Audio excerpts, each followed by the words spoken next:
para Okay na, saka mo okay na na yun. makinig ka para mabigyan kita. Kung hindi mo ka papakinggan itong sasabihin ko, mahalaga 'to eh. Sige, Ang tingnan gagawin diyan ay tungkol sa paglilinis at pagbibigay ng pangalan. Yan ang gagawin. Tungkol sa paglilinis, gagawin ni Simeon ang tungkol sa paglilinis at pagbibigay ng pangalan. Ngayon, sa panahon natin ito, ang bautismo ay pagbibigay ng pangalan. Tandaan mo yan at hindi mo man tandaan. Ang pagbabautismo mula nung simula pa ay pagbibigay ng pangalan. Mula kay Abraham. Bakit siya naging Abraham? Pinalitan ng Diyos ang kanyang pangalan na ang original ay Abram. Yung si Sarah naman, pinalitan naman yung pangalan niyang original na Sarai.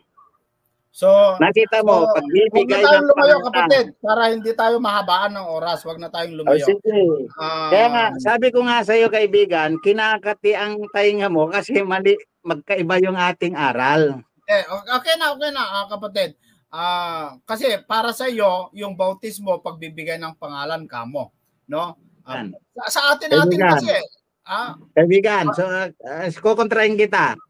Nakasulat sa Biblia, nang bibigyan ng pangalan. Sabi mo hindi sa Biblia, nakasulat sa Biblia, nang bibigyan ng pangalan. Sabihin mo na naman, saan nakasulat? Ilagay natin. Sige, atinan mo. Kung ang bautismo ay hindi pagbibigay, kumampi ka na kanina sa akin na ang pagbibigay pangalan ay bautismo nga.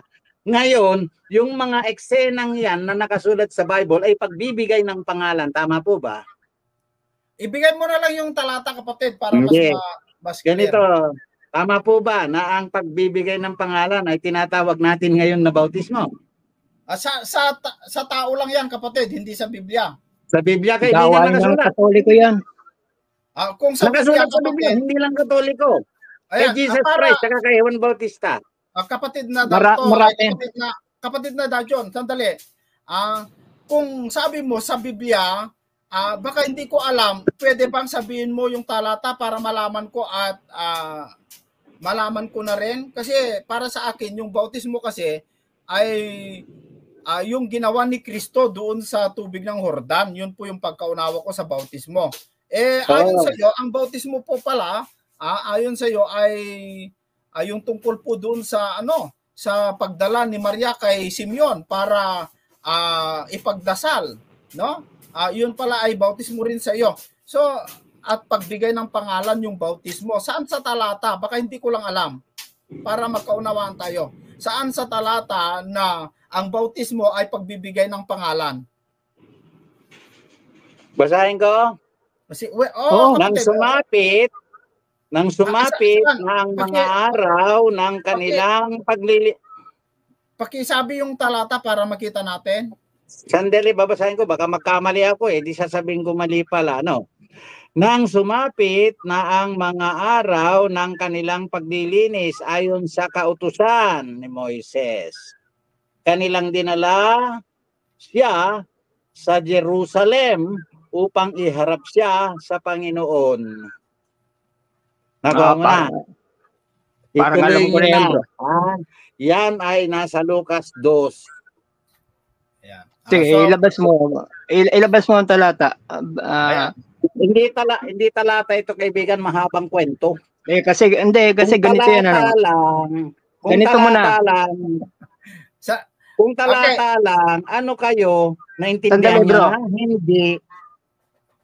Bro, kasi marami. Sabihin ko sa inyo, kayo mga magagaling sa kautusan, Kung talata lang. Sandali.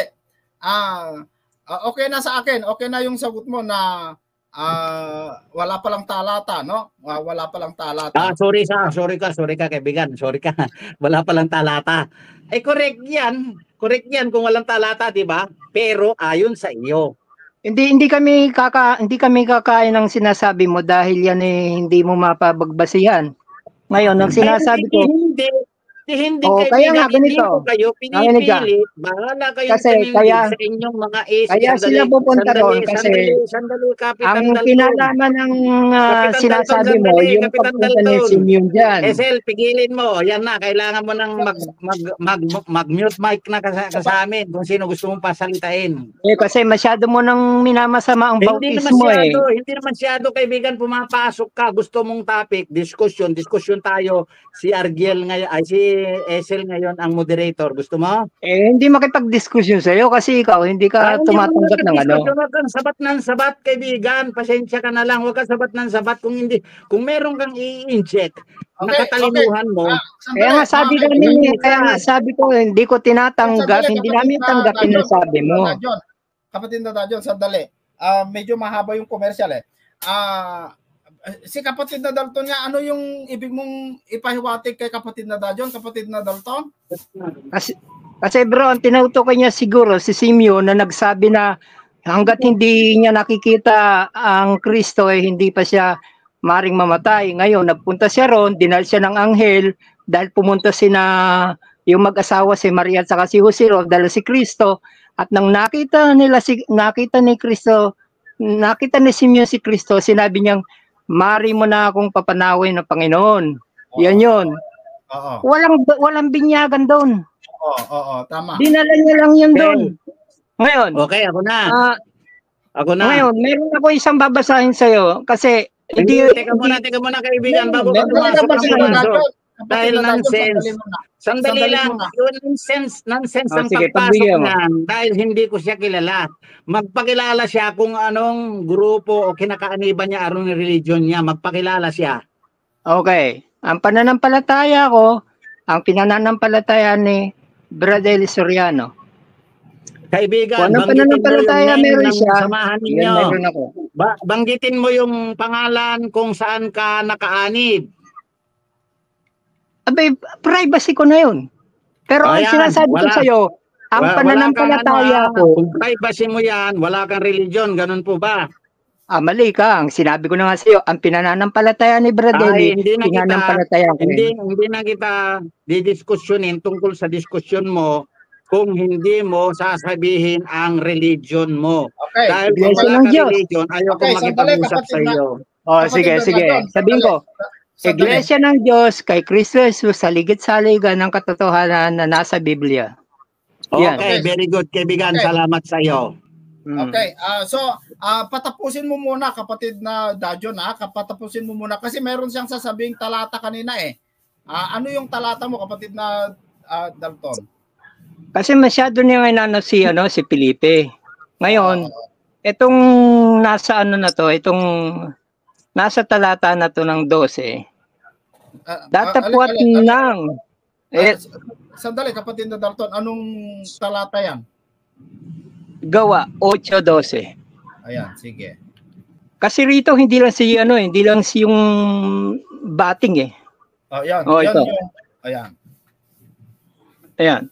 Datapwat ng nagpasimula sila kay Felipe. Datapwat nang magsipaniwala sila kay Felipe na nangangaral ng mabuting balita tungkol sa kaharian ng Diyos at sa pangalan ni Jesucristo ay nangagbautismuhan ang mga lalaki at mga babae. Marami yan. Oo. Ibig sabihin, hindi lang yung bating ang nabautismuhan ni Felipe, marami. At ang pinanangaral niya, ang kaharian ng Diyos at ang pangalan ni Jesucristo. Yes. Tama. Oo. Kaya yung sinasabi mo, yung paganda sa bating, umahon silang dalawa doon sa tubig. Nagsiahon sila. Siyempre, pag magbabautismo ka, yung bautisador kasama.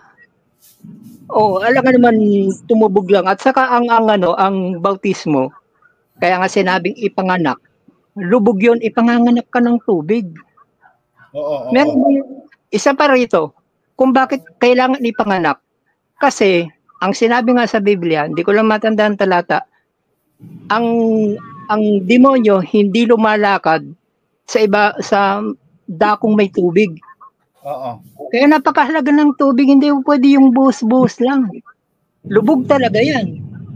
Dahil kaya nga lalabas ang ano ang masamang demonyo na lumabas sa isang Maria na sinabi nga binilangan nga ng 7 Siyempre takot na lang nila sa tubig hindi nga sila lumalakad sa dakong tubig So pag pinanganak ka ng tubig, lahat ng bagay na masama sa'yo, magsisilabas yan, masasamang espiritu dahil ayaw nila ng tubig. Sinabi sa Biblia na ang mga demonyo, hindi yan pupunta sa dakong may tubig.